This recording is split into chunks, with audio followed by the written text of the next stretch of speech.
Halo, kami kelompok 2 pada mata kuliah Teori Desain Arsitektur, dan di kesempatan ini kami akan membahas sosok dan karya dari arsitek yang telah kami pilih. Paulus Mintarga merupakan seorang arsitek otodidak lulusan Teknik Sipil Universitas 11 Maret. Kecintaannya akan arsitektur bermula ketika ia membantu rekannya mendesain rumah tinggal di Jakarta pada tahun 2000. Dengan latar belakang ilmu konstruksi dan perhatian pada lingkungan, beliau senang melakukan berbagai eksplorasi material alami, mulai dari tanah, batu, kayu, bambu, dan bahkan bahan-bahan daur ulang. Bermula pada tahun 2002, hingga kini beliau mengelola biro konsultan arsitektur di Solo bernama Tim 3. Dalam melakukan pekerjaannya, beliau dibantu oleh Joko Haryanto, seorang arsitek lulusan Universitas 11 Maret.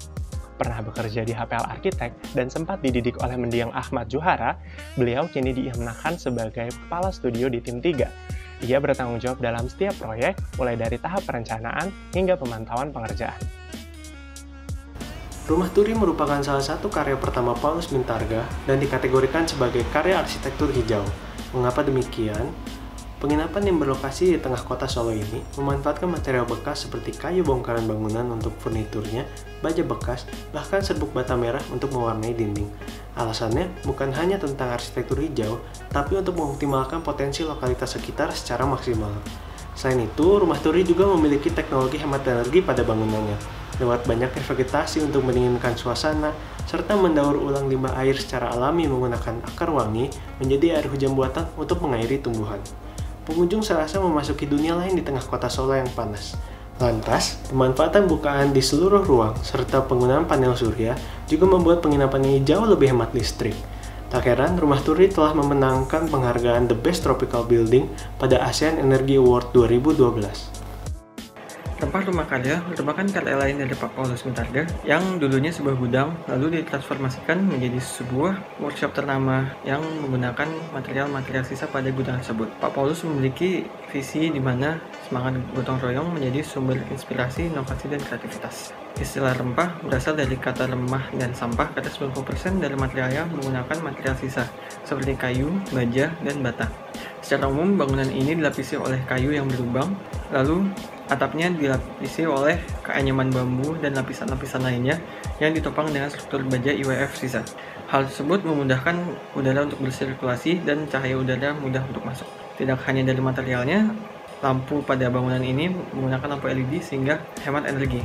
Ruang-ruang di dalamnya sangat ditujukan untuk seniman-seniman dapat berkarya, sehingga banyak void dan ruang-ruang untuk pekerjaan kriya dan pameran.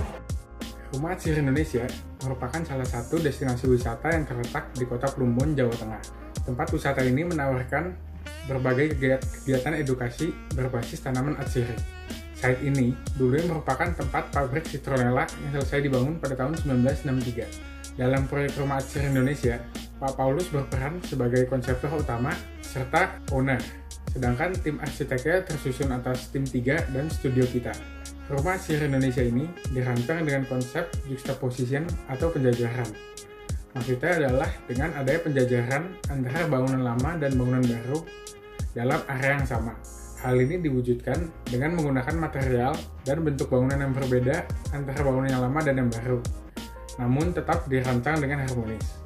Konsep lain yang diangkat oleh Pak Paulus dan timnya adalah arsitektur hijau. Hal itu diwujudkan dengan mengoptimalkan pencahayaan dan penghawaan alami, dengan cara mengolah fasad dan meletakkan vegetasi di sekitar bangunan.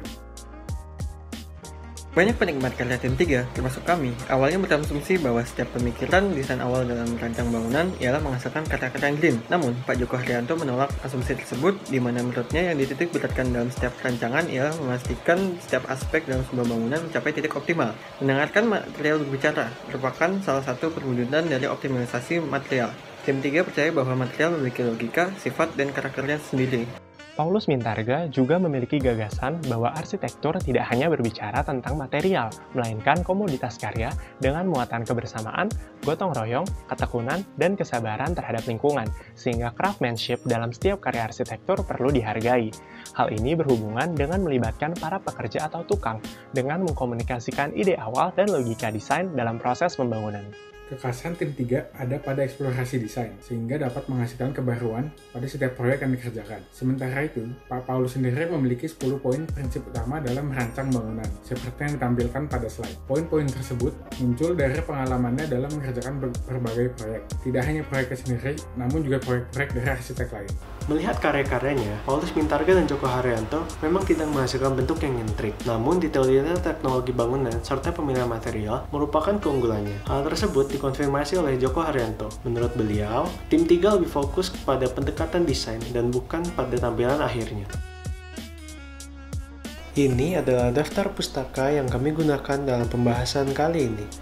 Terima kasih telah menyaksikan.